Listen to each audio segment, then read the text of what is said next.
Bonsoir, j'ouvre le conseil municipal, il est 20h30. J'ai besoin d'une secrétaire. Madame Frémy, Sylvia, secrétaire. Au niveau des pouvoirs, Monsieur Dillange donne le pouvoir à Madame Robin et Madame Guérin donne le pouvoir à Monsieur Gauthier. Donc, il y a deux pouvoirs. Alors, compte rendu pendant que le registre circule, compte rendu des engagements que j'ai pris. Le 24 février, j'ai signé concernant un bloc sanitaire pour le camping, activité à la société Vodar Construction pour 85 000 € hors taxe. C'est un grand bloc. Il y a plusieurs sanitaires, il y a plusieurs toilettes, etc. Voilà, c'est pour remplacer un bloc qui est trop vieux au niveau du classement du camping. Le 3 février, une convention d'occupation, j'ai signé avec l'association Hygiène et Santé du Travail du Sud Vendée pour environ 30 mètres carrés, l'allocation d'un local pour 500 € du 22 juin au 5 août, du service médical pour le personnel. Le 12 janvier 2022, j'ai encaissé l'amitié Groupama pour 1248. Le 27 janvier, le Groupama nous a versé 500 €. Le 8 février, toujours le Groupama nous a versé 820 €. Et nous avons touché également 500 € concernant une indemnité concernant la barrière d'un parking de la grande plage. Par ailleurs, j'ai signé une convention de concession du cimetière de 30 ans pour le prix de 450 €.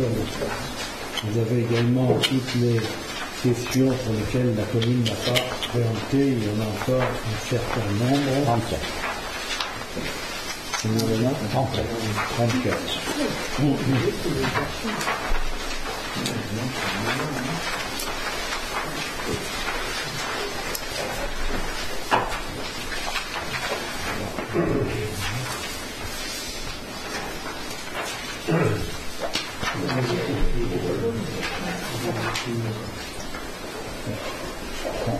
Est-ce que j'ai indiqué à tout le monde, enfin j'avais indiqué à la commission des finances, on a les résultats de l'année 2021 au niveau du fonctionnement. Cette année est une année exceptionnelle puisqu'on a dégagé un résultat de 3 millions d'euros, j'arrondis, parce que je n'ai pas pris les chiffres sous les yeux, j'ai une mémoire, ce qui permet de couvrir largement l'investissement 2022 que nous avons voté au mois de décembre à hauteur de 1,4 million. Et le report des investissements 2021 pour 2022 qui laisse apparaître un déficit de 800 000, ce qui fait un total de 2,2 millions. Et ça fait déjà 2,3 millions d'ailleurs. Et ce qui nous permet, quand on va passer le compte administratif au mois de mars, au mois d'avril, on aura 800 000 € d'investissement nouveau à réaliser. Voilà. Donc c'est une année exceptionnelle. Enfin, exceptionnelle, on espère que toutes les années seront identiques, mais l'année 2021 a dégagé plus de 500 000 € d'excédents supplémentaires de recettes, principalement au niveau des droits d'enregistrement, au niveau des barrières, des péages, des parkings et de taxes de séjour. Et on a fait des économies d'environ 100 000 € par rapport à l'arrière, grâce ou à cause des spectacles qu'on n'a pas pu réaliser compte tenu de la situation Covid. Voilà ce que je voulais vous dire. Donc, vous aurez tout ça au mois d'avril, au prochain conseil municipal. Donc, je registre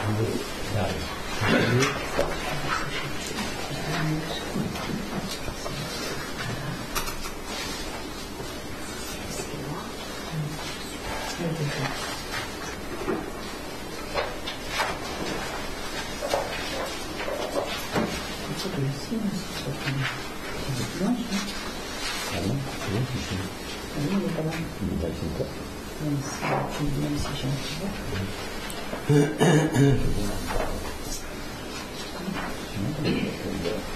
dois pas signer pour l'approbation.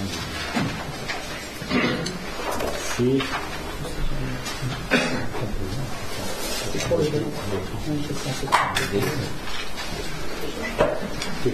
Voici en conseil et attendez, donc on ouvre la séance le point numéro 2, modification du tableau des effectifs. Madame Pierre. Alors, le tableau des effectifs doit faire l'objet d'une mise à jour pour prendre en compte les différents mouvements enregistrés au sein des effectifs communaux. Mutation, départ à la retraite, modification du temps de travail, recrutement. Il est proposé au conseil municipal les modifications suivantes. Création. Un poste d'attaché à temps complet, titulaire ou contractuel, c'est pour le service communication. Un poste d'agent de maîtrise principale à temps complet pour le service urbanisme, puisqu'on avait créé, ça sera dans les suppressions, un poste de rédacteur à temps complet, la personne qu'on a embauchée est agent de maîtrise principale. Un poste de gardien brigadier à temps complet pour la police municipale, c'est le même principe, on avait créé un poste de brigadier chef, mais alors là on enlèvera, on le supprimera que quand la personne sera là, pour être sûr de ne pas avoir de problème. Un poste de technicien à temps complet, titulaire ou contractuel, c'est pour la culture, c'est pour un régisseur son et lumière. On supprime un poste de rédacteur à temps complet, donc pour l'urbanisme, et un poste d'agent de maîtrise à temps complet, c'est pour la retraite de M. Gaël David, qui est parti à la retraite et son poste sera occupé par quelqu'un de moins gradé. D'autre part, l'article 51 de la loi du 26 janvier 1984 prévoit qu'en cas de mutation d'un agent, lorsque celle-ci intervient dans les 3 années qui suivent sa titularisation, la collectivité d'accueil verse à la collectivité d'origine une indemnité.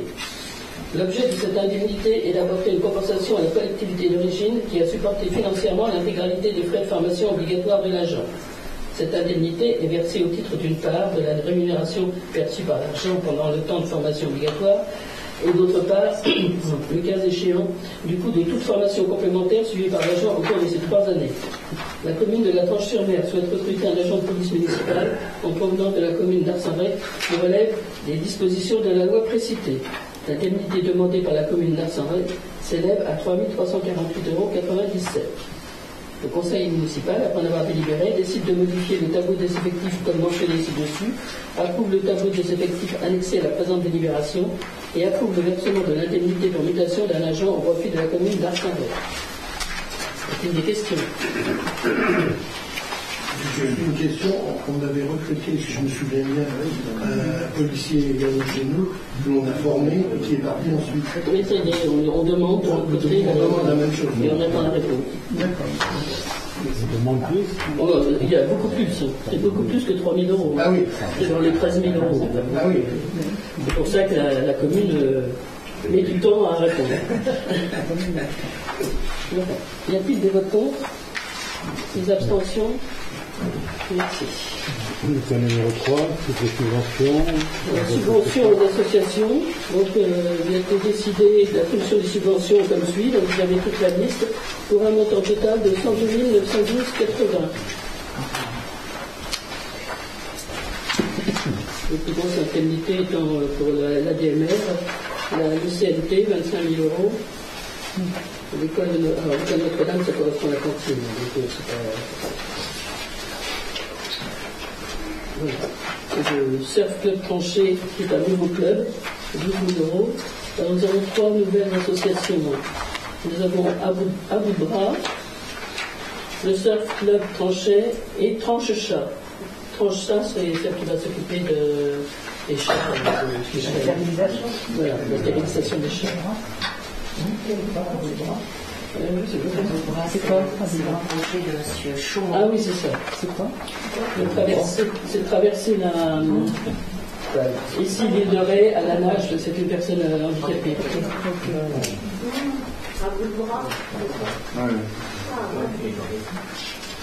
Vous avez des questions? Non, c'est juste, vous avez prévu combien pour le budget, pour savoir combien déjà sont donnés? Je pense que c'est pas la somme totale. Non. Non, c'est un peu plus, mais déjà, ils ne nous ont pas tout demandé. Voilà, vous avez encore une réserve, on va dire. Ah oui, une réserve. Oui, donc il y a pas des associations qui se réveillent toujours après. Y a-t-il des votes contre? Les abstentions? Merci. Alors, le premier à 4, remboursement de stationnement. La commune a reçu une requête de Mme Marguerite Denis pour un remboursement de stationnement. Madame Denis s'est stationnée sur le parking du Mopa pendant l'été. Lors du paiement, un incident technique l'a conduit à un surpaiement de 16,80 €. Considérant que Mme Marguerite Denis a fourni les pièces et arguments nécessaires à l'appui de sa requête, considérant que Mme Marguerite Denis a apporté du justificatif du paiement de sa redevance de stationnement, après l'avis de la commission finance, il est proposé un remboursement de 16,80 € à cette table. Y a-t-il des questions? Les votes contre? Les abstentions? Merci. Un tarif municipaux, stationnement payant. Alors, comme chaque année, il convient de revoir les modalités des tarifs du stationnement payant. La Commission des finances propose de maintenir les tarifs appliqués en 2021. Donc, je vais vous les relire. Alors, les parkings équipés de rodateurs, l'école de la mer, Capitaine Bigot, la Gruyère, plage de l'Intérieur, l'Astronomie Michaud, avenue des Citronniers, rue d'Embarcadère et zone nautique seront gratuits de 9h à 11h. Ensuite, de 11h à 20h, payant suivant la tarification ci-dessous. De la première à la 4e heure, 30 centimes par quart d'heure. De la 5e à la 6e heure, 40 centimes. À la 7e et 8e heure, 1,25 €. À la 9e heure, 1,75 € par quart d'heure. Et gratuité après 20h. Pour les parkings payants en minutes barrières, c'est la Maris, Oral, Plage Centrale et Mopa. 9h à 11h, 2h gratuites, de 11h à 20h, 30 centimes le quart d'heure. Gratuité après 20h. Le tarif pour perte de tickets sur les parkings minutes barrières a été fixé à 30 €. Les dispositifs d'abonnement pour l'utilisation des parkings. Alors pour les professionnels, ce sera la même chose que les barrières. Ils peuvent bénéficier d'un seul abonnement pour un prix forfaitaire de 150 € pour toute la période du stationnement payant. Pour les résidents, toujours pareil, après un justificatif de domicile datant de moins de 6 mois, ils peuvent bénéficier d'un abonnement par véhicule au prix forfaitaire unitaire de 30 € par mois pour un seul type de stationnement, barrière au rodateur, et 40 € s'ils prennent les deux, 45 € pardon, s'ils prennent les deux sortes de parking. Les salariés des professionnels, toujours pareil, ils auront droit à... Pour les salariés, les professionnels justifiant de la qualité de contribuable sur la commune au titre de leur activité professionnelle, 2 abonnements peuvent leur être délivrés sur présentation des contrats de travail et des photocopies des cartes grises des véhicules concernés. Moyenne à la plus forfaitaire unitaire de 15 € par mois pour toute la période du stationnement payant. Pour les membres du conseil municipal, personnel présent de la mairie et de l'office de tourisme, pour ces personnes, un abonnement pourra être délivré moyennant un prix forfaitaire unitaire de 15 € par mois pour toute la période du stationnement payant. Et ne concerne, à 15 € par mois, ça ne concerne qu'un seul type de stationnement. Les commerçants du marché. Pour le commerçant du marché du centre-ville, il est institué un tarif forfaitaire de 3 € par véhicule pour le stationnement sur le parking du Mopa, les mardis et samedis matin pour une durée de 2h30. Particularité cette année. Stationnement payant en zone nautique. Pour un abonnement de 30 € par mois, les titulaires de mouillage de l'Anse du Mopa auront la possibilité de se stationner sur le parking à barrière à côté de la capitainerie. Un badge leur sera remis par la capitainerie ainsi qu'un autocollant d'identification avec les informations suivantes. Immatriculation du véhicule, numéro de corps mort, date de validité du stationnement. Cet autocollant sera posé de façon lisible dans ou sur le véhicule. Cela permettra également de se stationner gratuitement sur le parking hors-rodateur, jouxtant le parking à barrière de cette même zone. Les plaisanciers ne souhaitant pas prendre d'abonnement au mois ont la possibilité de se stationner sur le parking hors-rodateur de la zone nautique en s'acquittant du droit de paiement. La période de stationnement payant est du 26 mai au 31 août avec une gratuité de 20h à 11h. Les propriétaires de catamarans louant un stationnement pour leur embarcation à côté du plan d'eau n'auront plus accès au parking réservé au mouillage. Les embarcations en propriété ne pourront bénéficier que d'un seul droit de stationnement. Concernant les abonnements, actuellement le parking à barrière de la zone nautique a 44 places de stationnement. Il aura une capacité dorénavant de 31 places pour la saison 2022 afin d'agrandir le parking au rodateur. Les périodes prévues pour la mise en place du stationnement payant sont les suivantes. Du 1er juillet au 31 août pour le parking de la plage de la Terrière, avenue des Citronniers et la place des Michauds. Du 26 mai au 31 août pour les autres parkings. Le conseil municipal, après en avoir délibéré, approuve la tarification susmentionnée, dit que les tarifs ci-dessus sont présentés et décaissés, dit que la présente délibération annule et remplace celle du 8 avril 2021. Monsieur le maire a effectué des démarches correspondantes. Y a-t-il des questions? Je voudrais juste savoir où on va chercher les abonnements pour que les gens le sachent. Les abonnements, ils sont à la police municipale.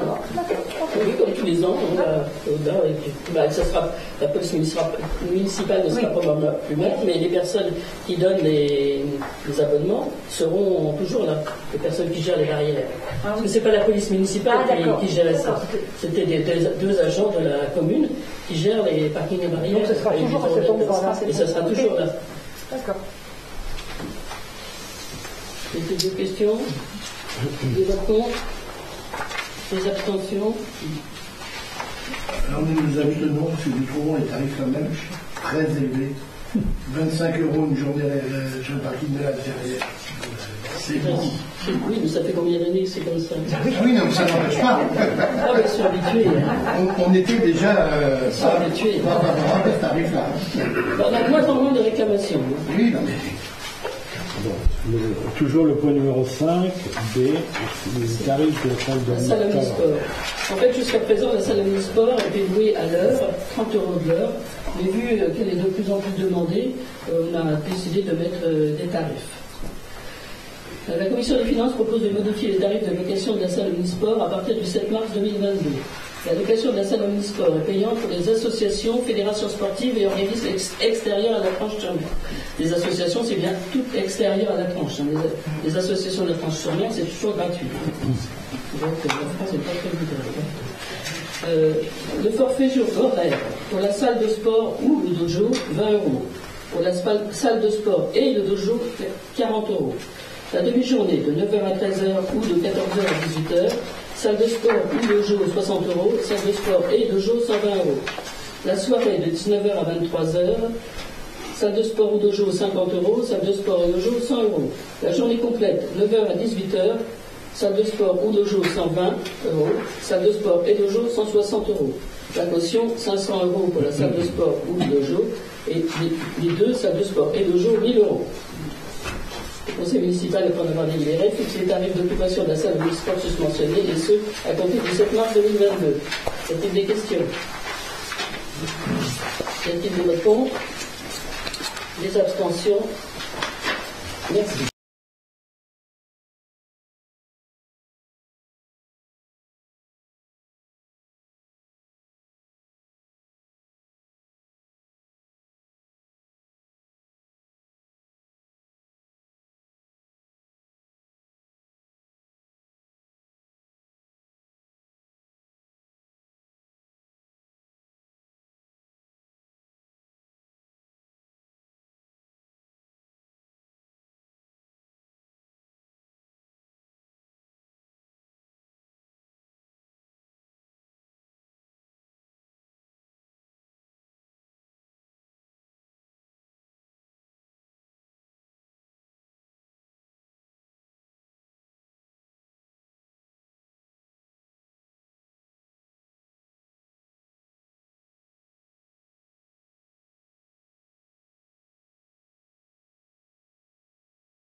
Le point numéro 7, publicité des dates et collectivité.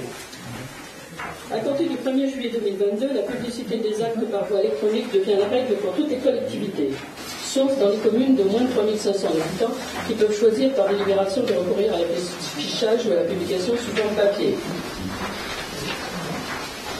Ainsi, à compter du 1er juillet 2022, les actes réglementaires, délibérations, arrêtés des collectivités territoriales doivent faire l'objet d'une publication par voie électronique, et ce conformément à l'ordonnance numéro 21-13-10 du 7 octobre 2021 et au décret 20-21-13-11 du 7 octobre 2021.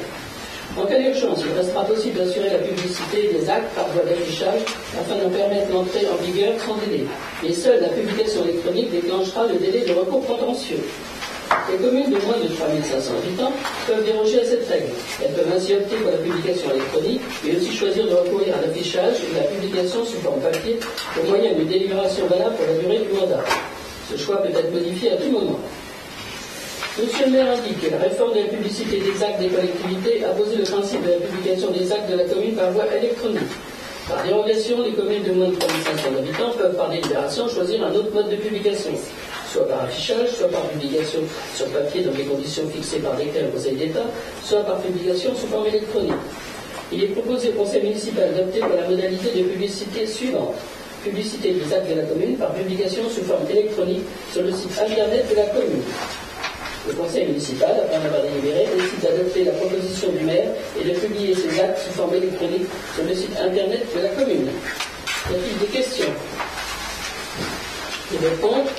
Une question. Voilà. Simplement, je voulais savoir quelle information sera donnée aux habitants, parce que tout le monde n'a pas Internet, et il faut quand même que les citoyens puissent savoir. Oui, Stéphanie. J'ai une réponse. Après, on a toujours obligation de mettre à disposition des administrés un format papier. Oui, non, mais comment est-ce que la population va être informée? Il n'y aura pas de compte rendu sommaire du conseil à la porte de la mairie, il faudra aller voir sur Internet. C'est toute cette question. Je suis d'accord. Je pense qu'il y aura un mot. On pourra toujours continuer à mettre un affichage sur le panneau. Je pense qu'il y aura besoin d'une communication sur ces nouvelles méthodes de communication. Oui, mais sauf que les communes qui ont plus de 3500 habitants sont obligées de faire électroniquement. Ils le font électroniquement. Oui, non, mais ça leur pose pas de problème. je ne suis pas contre. Simplement, il faut que la population soit informée que ça va être Je comme ne sais pas ça. comment les autres font. Ils ne le font pas, en fait. Un prochain bulletin ou prochaine voilà, je pense qu'il y a un besoin de communication de cette décision-là. Mais on est tout à fait d'accord pour. Il faut savoir qu'il y a certains gens qui viennent consulter les gens. Il y en a même, à ma connaissance, qui sont présents, cette année, je n'ai pas. Il n'y en a aucun. Et je crois que l'année dernière, il y avait personne qui. Enfin, bon, c'est vrai qu'ils peuvent. L'affichage que vous sollicitez, l'affichage On affichera, de toute façon, on affiche dans 2 jours. Oui, c'est bien que les gens sachent où trouver l'information, c'est tout. Mais c'est vrai qu'il y a pas vraiment de gens. Il n'y a rien à cacher. Ah, bah non, bien sûr. Tout ça, c'est enregistré. Tout à fait, oui, pas de problème.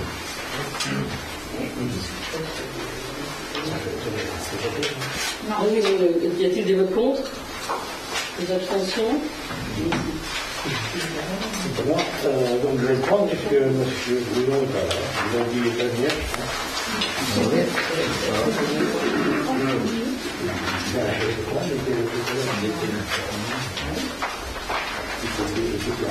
Donc ça concerne une convention de gestion du camping. C'est un avenant. Alors, il faut savoir, vous avez demandé la convention, je crois. Oui. Dans la convention, il y a une chose qu'on n'est pas prévue, c'est que la SPL a acheté des bungalows de gens. En fait, quand on a hérité du camping, que Thibault est au courant, il était en DSP, évidemment, et le gestionnaire avait contracté avec un certain nombre de particuliers la location d'emplacement de bungalows. Ce qui fait qu'on avait une quarantaine de bungalows qui appartenaient à des particuliers et qui continuaient, qui étaient chez eux. Voilà. Bon. Donc, au fur et à mesure que ces jeunes veulent s'en aller, vieillissent, ou qui ne veulent pas renouveler leur bungalow, on rachète les bungalows. Sauf que pendant un temps, c'est la SPL qui les a rachetés. On avait zappé que la SPL ne pouvait pas les racheter parce qu'ils sont seulement que gestionnaires. Donc on a fait un avenant. En fait, c'est pour que le percepteur puisse payer la facture, puisque la SPL refacture au prix qu'il les a achetés des bungalows à la commune pour que la commune en soit propriétaire et non pas la SPL. Donc il fallait une délibération voilà, qui dit que... Et alors il y a ça, et puis il y a aussi les bungalows à l'intérieur qui étaient la propriété avant de comment il s'appelait Boris Bézès. Concernant les Charabois. Qu'elle a acheté, qu'on va récupérer également. Et d'ailleurs qu'on va mettre à disposition de la nouvelle association Sœur, qui est constituée et qui va toucher une subvention de 2 000 €. Y a-t-il des questions? Non. Y a-t-il des votes, des abstentions? Merci. On va parler du fidèle, monsieur Escabel. Il y a point A, B, et C. Fidèle, définition de l'enveloppe budgétaire annuelle attribuée aux travaux de rénovation et d'entretien d'éclairage public 2022. Dans le cadre de l'exercice de sa compétence éclairage, le CIDES souhaite réduire les délais de gestion des dossiers de rénovation. Il propose donc notre collectivité définisse une enveloppe budgétaire annuelle qui serait attribuée aux travaux de rénovation et du parc d'éclairage. Cette enveloppe budgétaire doit permettre au CIDES de commander les travaux de rénovation dans le cadre d'une convention unique de rénovation, suite à une évolution des besoins de notre collectivité établie sur la base de l'année précédente et sur la base de la rénovation programmée. Il est nécessaire de fixer le montant de l'enveloppe budgétaire annuelle dédiée sur cette rénovation à hauteur de 25 000 €, correspondant à 50% montant du total des travaux qui s'élèvent à 50 000 € hors taxe. Le Conseil des ministres ici. Y a-t-il des comptes?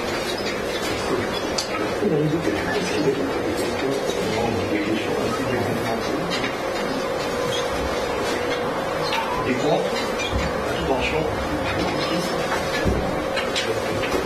Ensuite,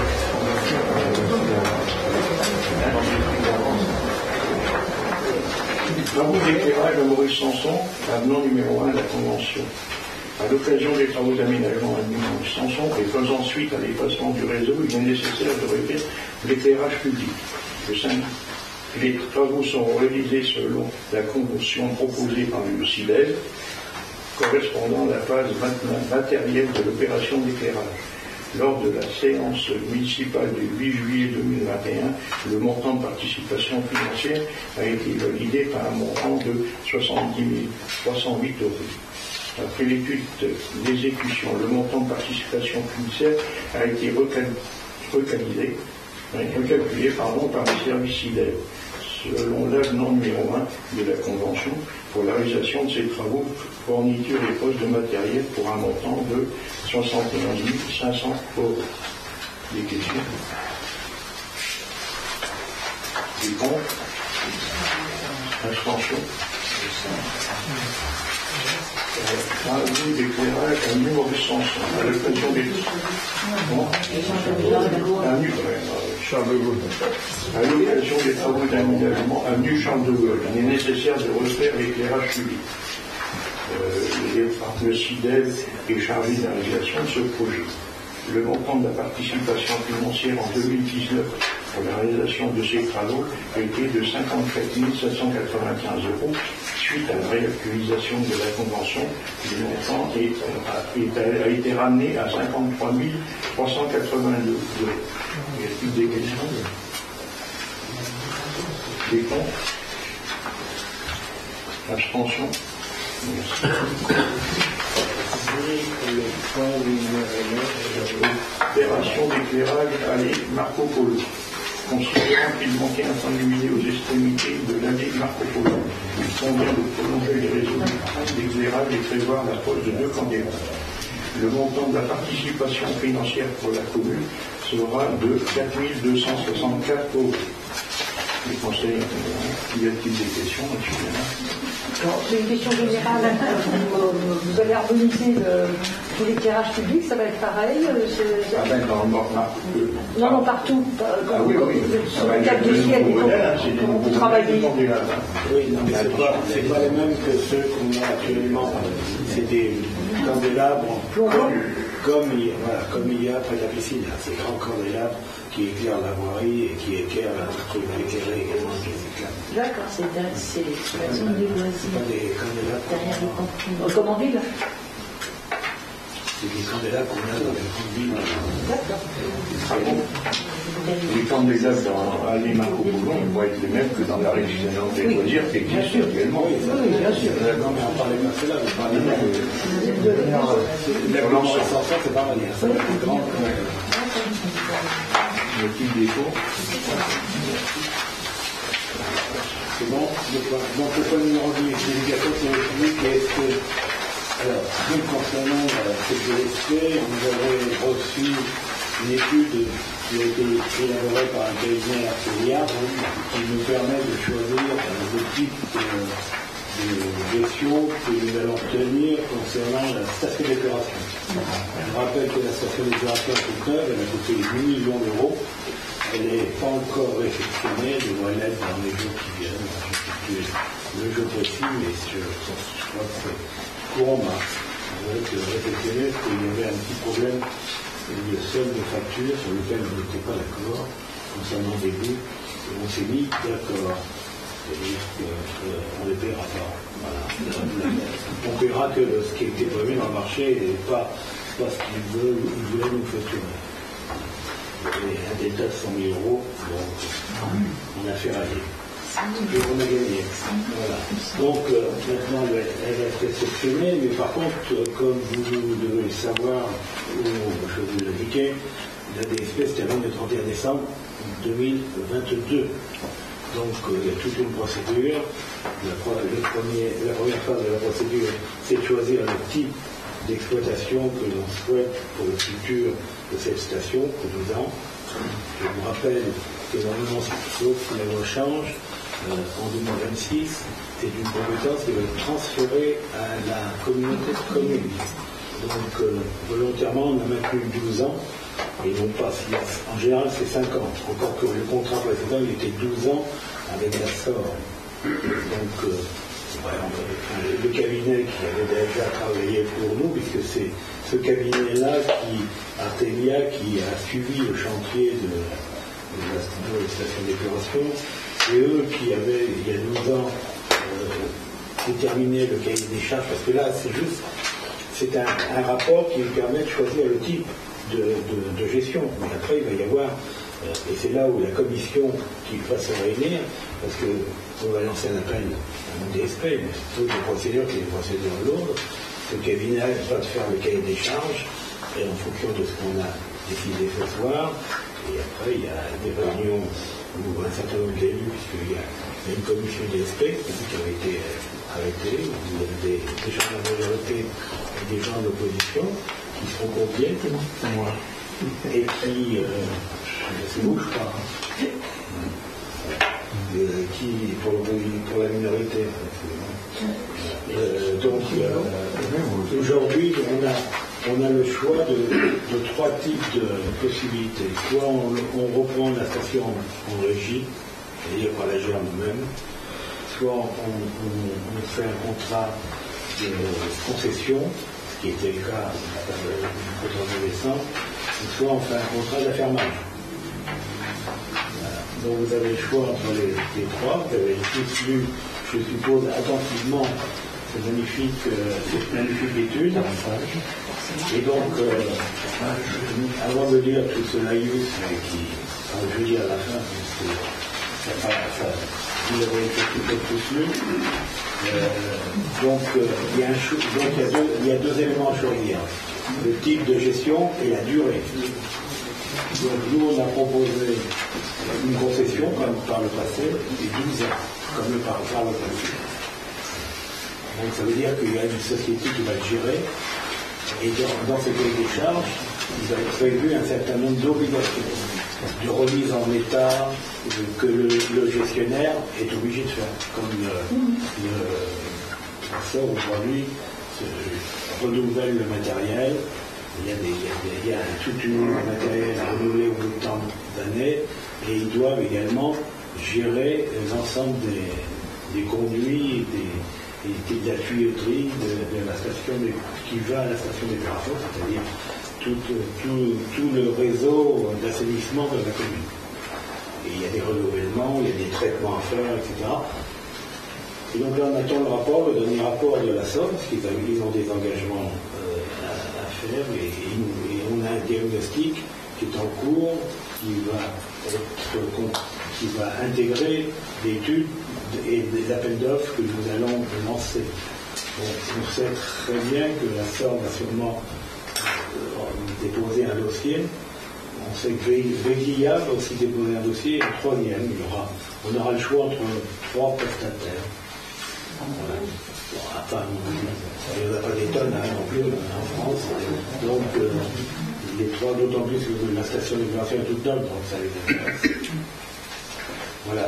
Depuis combien de temps le dossier a été donné à la mairie? Il y a même pas eu jours.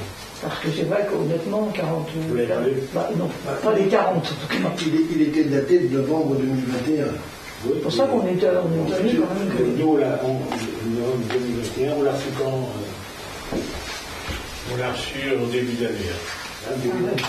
Donc c'est 15 jours. Un petit peu dommage qu'on ne l'ait pas eu plus tôt. Oui, mais le problème, c'est que ça a été remis. De toute façon, vous savez, c'est vite fait. Hein.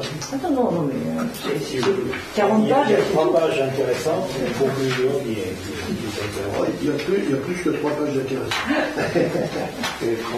Parce qu'il y a quand même des remises à niveau, enfin, il parle de remise en conformité. Il y a des travaux qui sont mentionnés dedans. Ça mérite. Ce qui va être à la charge du prestataire, hein. C'est pas à la charge de la commune. Parce que c'est à la charge de la commune si on afferme. Si on fait un régime. On choisit l'option affermage. Alors, c'est que vous n'êtes pas très bien lu. Mais si vous lisez tout ce qui est en concession, c'est à la charge du concessionnaire. Voilà. Si vous êtes en affermage, c'est la commune qui prend en charge l'entretien. Et si vous êtes en régie, c'est à la charge de la personnel. Et là, on est incompétent, on n'a pas de personnel, on ne peut pas.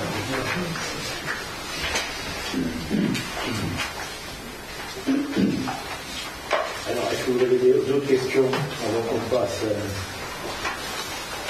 à la lecture de ce document? Non, pas d'autres questions.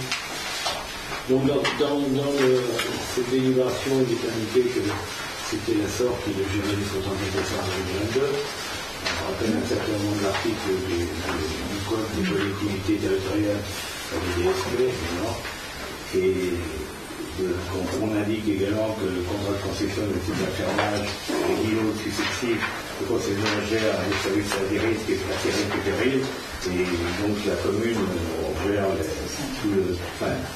fait tout le renouvellement. Vous avez les 3 types de gestion possibles.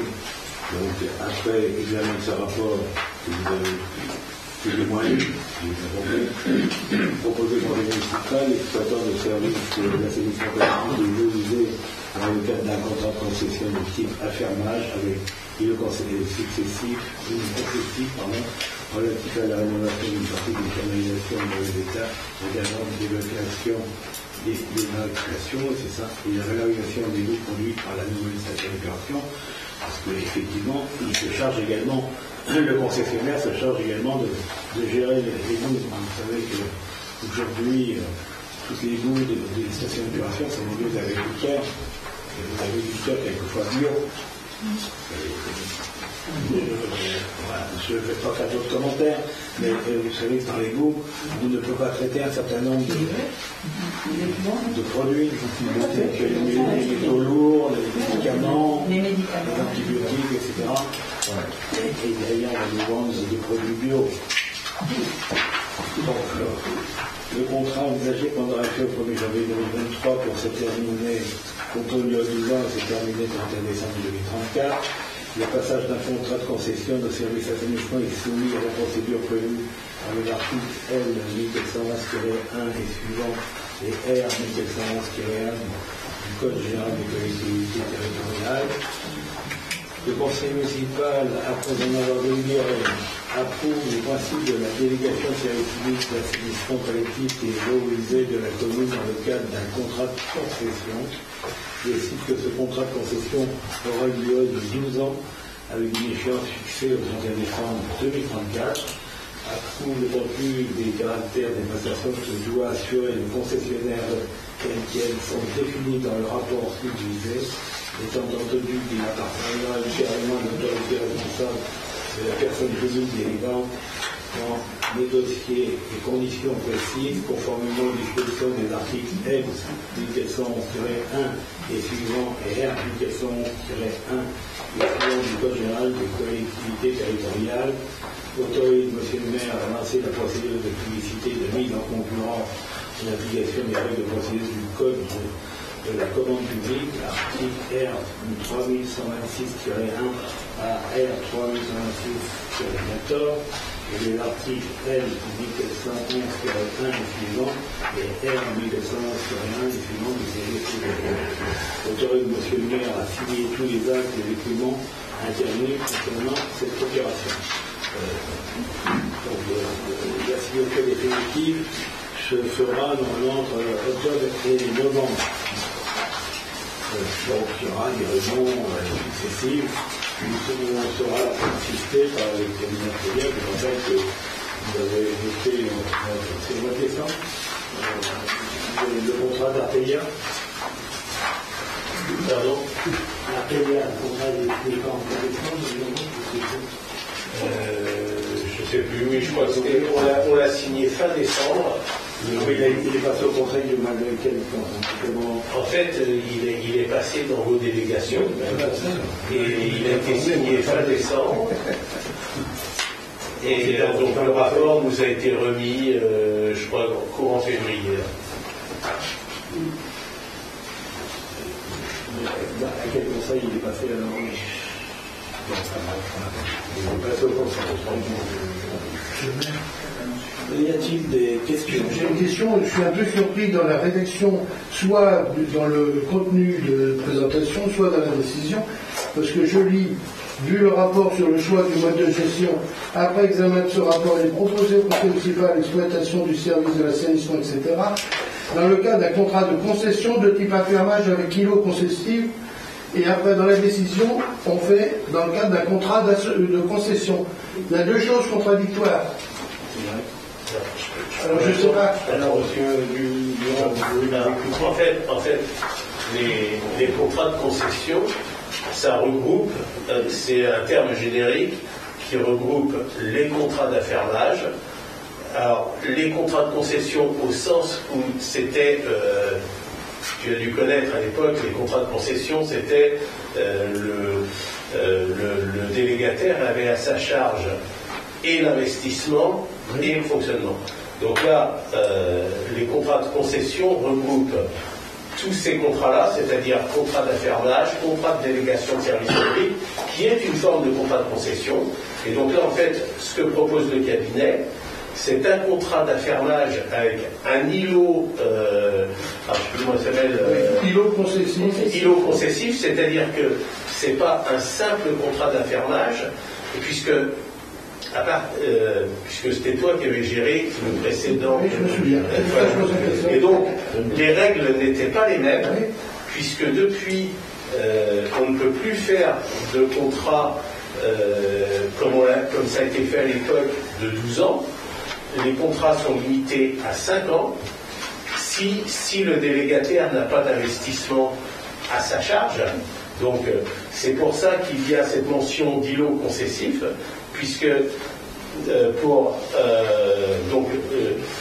avoir le contrat de 12 ans, c'est-à-dire qu'il y a une partie de travaux qui est à la charge du délégataire.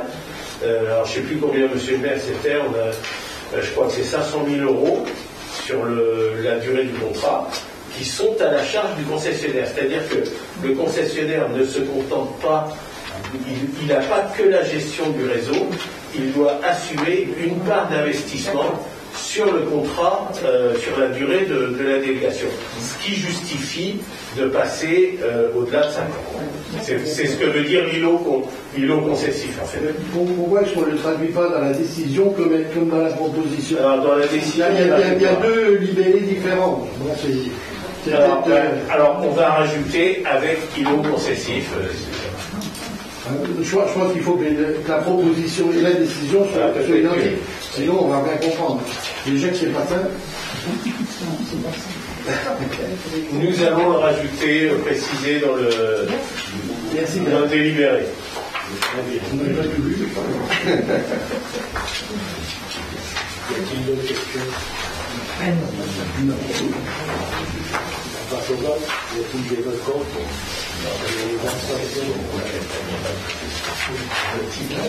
Donc, les contrats sont diverses.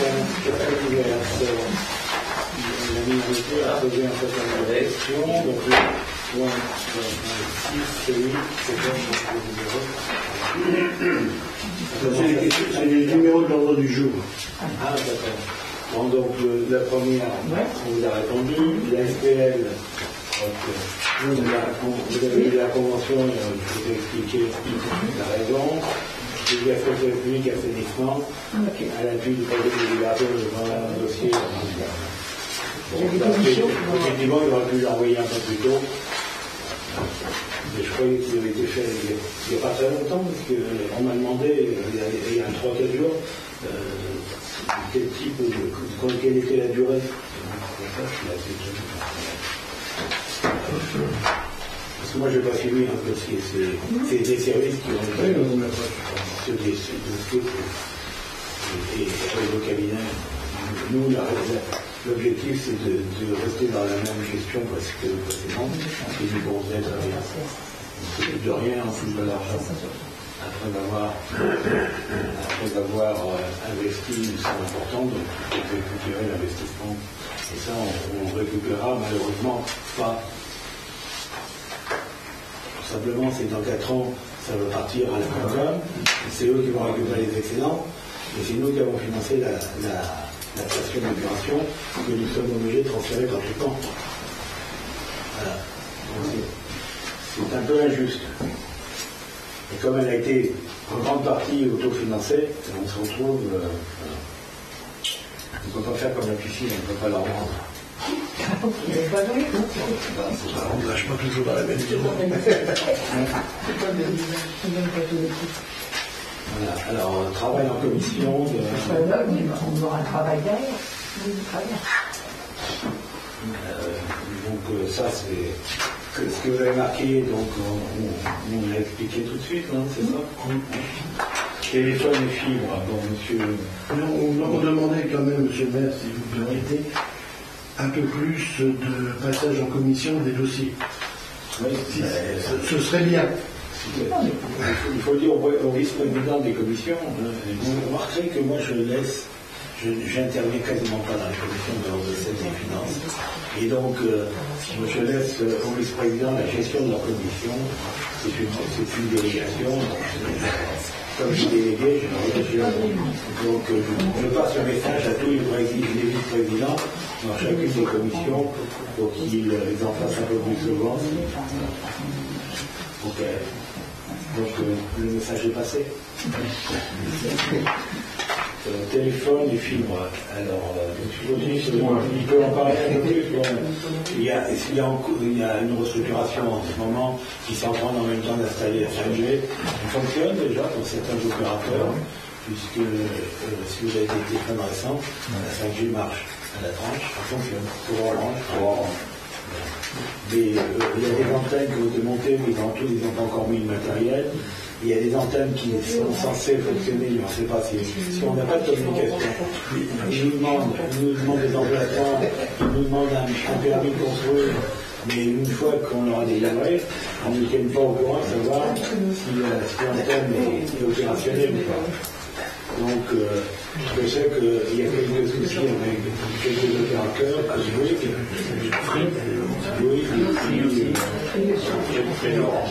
et c'est faire un peu. C'est la même raison. Moi, je connais plein de gens qui vont pas se réveiller, moi, Free, ça va. Les pylônes Orange supportent des antennes Orange et Free. C'est les mêmes réseaux. Oui, mais c'est faire, il y a une antenne qui a été montée à la Gruyère. On nous dit qu'elle fonctionne, mais on n'en sait rien, parce qu'apparemment il y a des gens de la Gruyère qui ont du mal à capter. Concernant l'intérieur, il y a une antenne qui a été montée, je ne sais pas si elle est opérationnelle. C'est chez. Non, c'est Bouygues SFR à l'époque. Celle qui est chez tout. Il y en a une autre qui va être montée sur le stade, après le stade. Il y a encore deux antennes qui sont chez Château d'Eau aussi. On espère que ça fonctionne. Château d'Eau, il marche pas. Tu vas brancher un peu? Il n'est pas branché, mais l'autre n'est pas débranché. Ah oui, on voit toujours les antennes. Ça sera branché cet été, mais en fait, c'est du Château d'Eau. Donc au niveau, je ne maîtrise pas bien, parce que les opérateurs nous disent pas. On n'a pas toutes les infos. Concernant la fibre, les travaux vont suivre. Concernant la fibre, on a été à une convention où la fin des travaux était prévue pour 2023, 31 décembre 2023. Bon, il y a eu des réunions où ils ont rapproché certaines dates, puis finalement on s'aperçoit que ce sera quand même 2023. Il ne faut pas se faire d'illusions. Enfin, c'est prévu 2023. Je peux pas dire. Mais bon, en ce moment, ils y travaillent.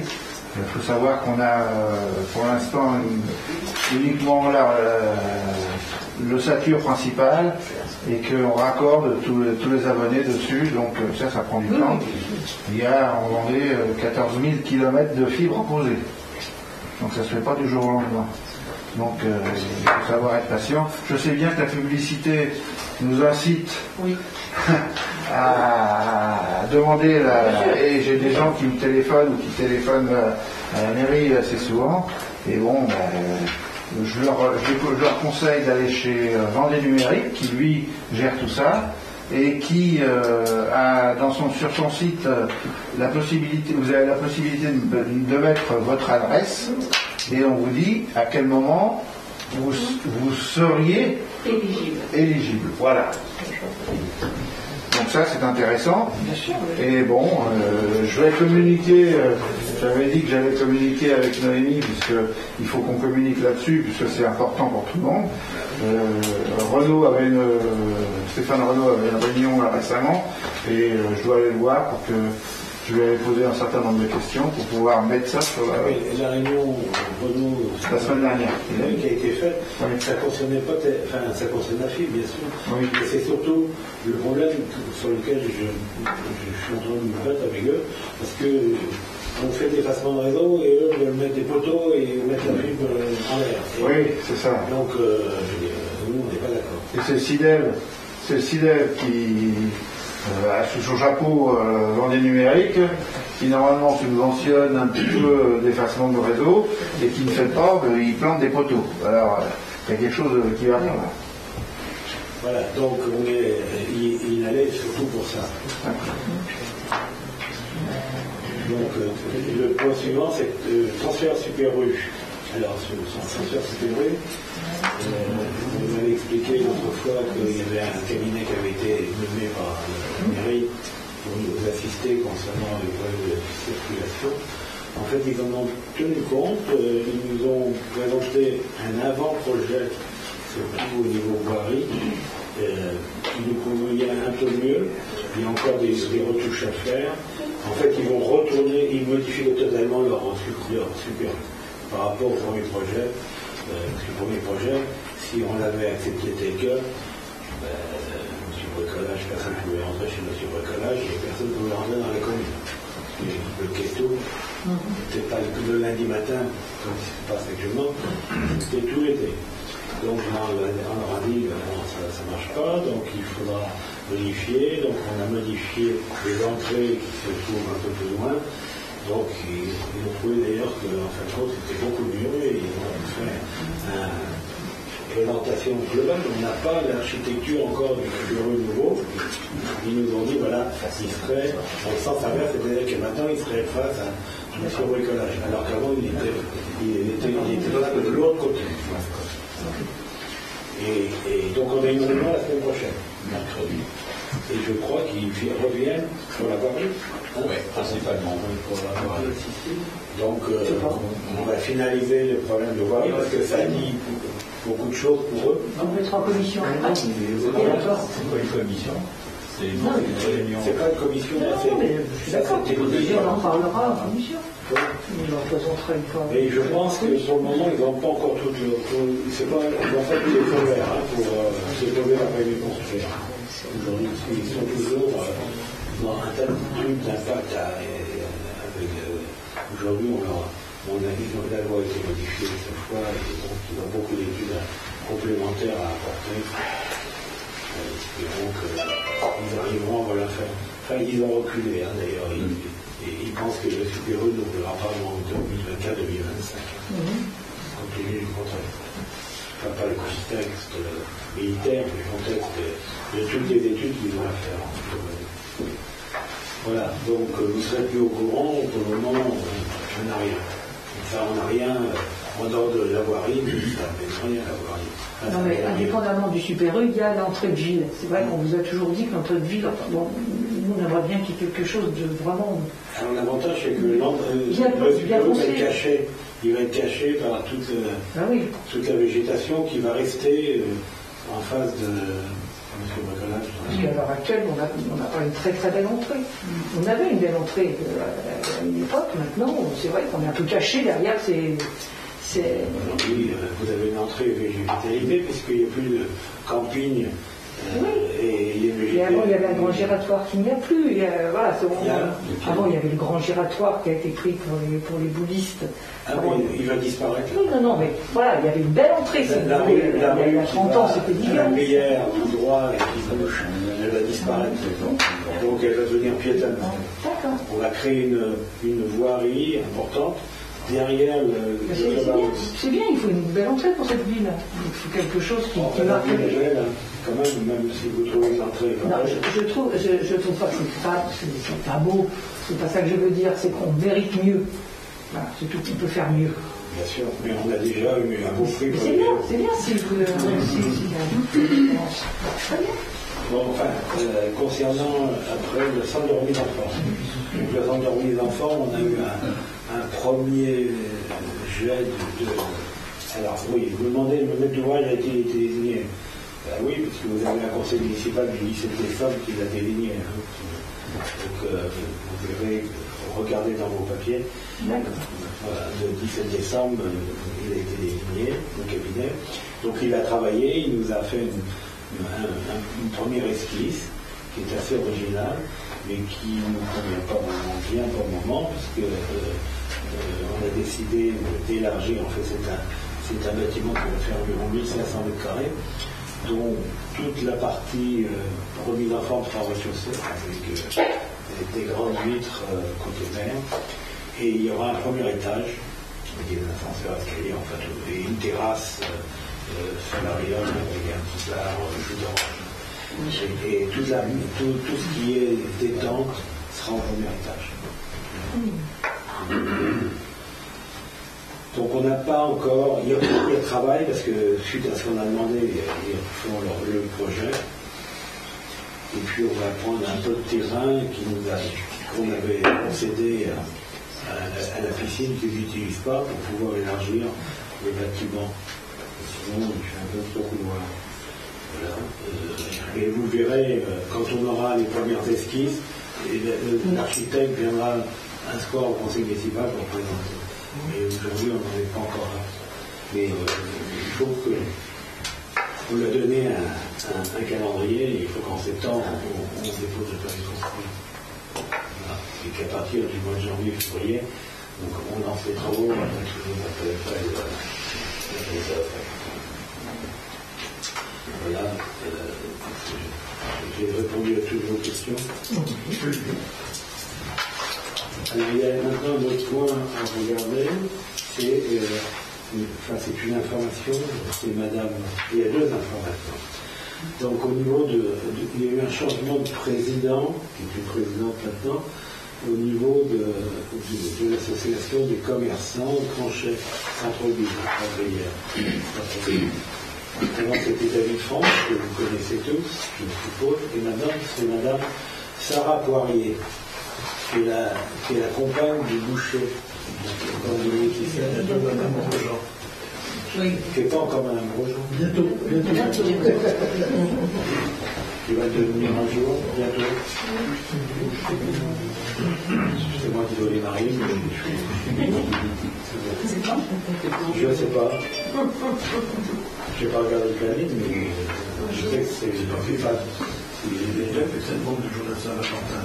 Je sais pas. Donc je vais laisser la parole à Madame Corbin qui va vous présenter rapidement l'analyse des besoins sociaux qui a été élaborée un document obligatoire. Alors voilà, donc vous avez dans vos documents ce document justement qui est l'analyse des besoins sociaux dont j'ai déjà parlé. C'est un document qui est devenu obligatoire depuis les dernières élections municipales. Chaque municipalité, chaque commune doit avoir ce document et il est consultable par la population. Donc je l'ai mis dans vos dossiers ce soir pour vous donner une idée de ce que j'ai réuni. Et je vous propose que dans quelques semaines, nous fassions une commission des affaires sociales. Donc ce document, c'est en fait une photographie sociale de la commune, tant au niveau démographique qu'au niveau socio-professionnel, au niveau des revenus, au niveau des habitations, propriétaires, locataires, etc. Et de toutes les infrastructures, c'est aussi une photographie de toutes les infrastructures et les services qui sont proposés à la population. Et évidemment, après, on se dit, on en tire des conclusions. Qu'est-ce qui va bien et qu'est-ce qui va moins bien. Et donc, la conclusion nous amène forcément à aller vers quelque chose à améliorer. Voilà. Donc je vous laisse le consulter et puis dans quelques semaines, je vous proposerai une commission. Voilà. Alors, dernier point, vous savez qu'il y a eu un recensement qui est terminé. On n'a pas le prix définitif parce que aujourd'hui tout est validé par l'INSEE et il manque les FAD et puis les gendarmes. Notre estimation aujourd'hui serait de l'ordre de 3100 habitants. À la louche, c'est 3088, 3110.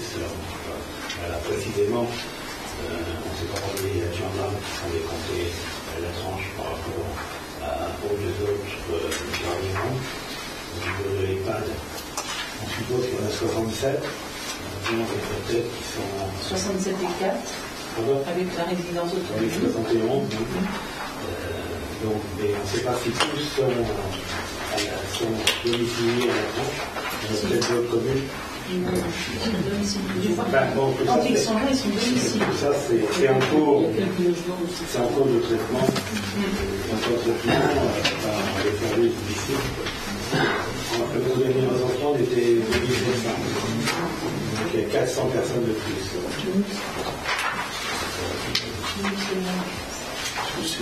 Alors tous les ans, vous savez, c'est comme tous les ans, ils réactualisent. Théoriquement, c'est un peu comme l'EDF quand il y avait pas le compteur à il estimait, donc on s'estime. Donc le comptage va être définitif, on devrait être notifié dans le mois d'ici. Voilà. Par contre, au niveau des votes, des inscrits, on va être à plus de 3200. C'est-à-dire que c'est pire que ça encore. Il y a plus de votants que de gens qui habitent. Alors qu'il y a des gens qui ne peuvent pas voter. Évidemment, il y a des enfants qui ont des votants. On va jouer à 4 bureaux de vote. Oui, on va être obligé de passer à 4 bureaux de vote. À 4 bureaux de vote. C'est pas 400, c'est 300. Marie a l'air de dire que non, pour le moment, on est limite. C'est-à-dire que pour l'instant, dans le dernier chiffre que moi je l'ai là, on était 2924. Estimé. Estimé. Hein. Mais là, après, on va avoir une idée plus précise, effectivement, avec le recensement. Oui, non, mais vraiment, c'est 3200 électeurs, c'est pas 4 bureaux. Au-dessus 1000, en principe, il faut un nouveau bureau. Ben, je prends. Enfin, c'était comme ça à une époque, mais je sais pas si. Elle verra. S'il faut, on mettra un quatrième, mais sauf qu'elle a l'air de dire que avec 3, ça devrait aller. Oui. Ça fait à peu près 1100 par bureau. Oui. Donc, apparemment, ça fera un peu plus de travail de décompte en fin de journée. S'il n'y a plus de questions, il n'y a plus encore des questions. J'ai une question. J'ai vu, il y a un nouveau docteur qui va arriver en mai. Oui. Est-ce qu'on a demandé s'il parle minimum anglais? Oui, il parle deux langues. Deux langues? Oui, deux langues et en plus, vous allez avoir un cabinet médical très à la pointe puisque elle a tenté entre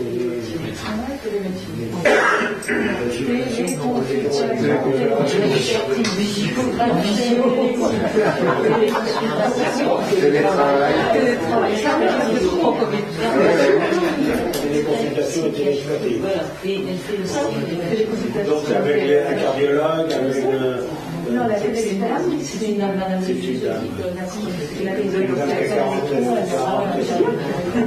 mieux.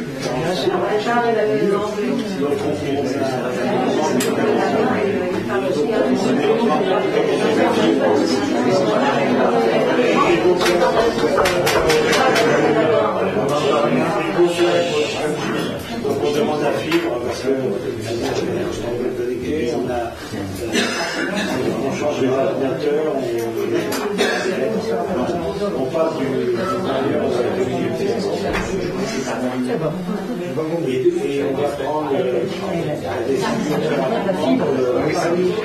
il y a 3 cabinets, il y a un studio, et le studio, on va le transformer en cabinet. Donc il y a 4 médecins. On a des internes qui, grâce au centre de vaccination, qui vont devenir opérationnels. Ils sont en dernière année, ils ont le droit d'exercer à partir du mois de mai. Et donc, ils viendront faire des remplacements. Et peut-être qu'on a un ou deux qui ont envie de s'installer à la France. Voilà. Aujourd'hui, ce n'est pas encore officiel. Hein. Donc, si on peut avoir 4 médecins plus 2, ça sera 6 médecins. Il y en a un qui est à la Veillère. Oui, il est là maintenant l'année, monsieur Léonard. Si, il est glace quand il a envie. C'est ça. Oui, c'est ce qu'on va faire. C'est-à-dire qu'ils ne font pas il fait des comme des urgences, ils ne font pas de patients. Non, les urgences, parce qu'il était médecin de brosse, entre guillemets, et donc il fait des petites opérations. Il n'a pas besoin de aller à la recherche. Excuse-moi. Voilà. Il n'y a pas d'autres questions? Je l'aime assez longtemps. Et je donne la parole au public s'il y a des questions.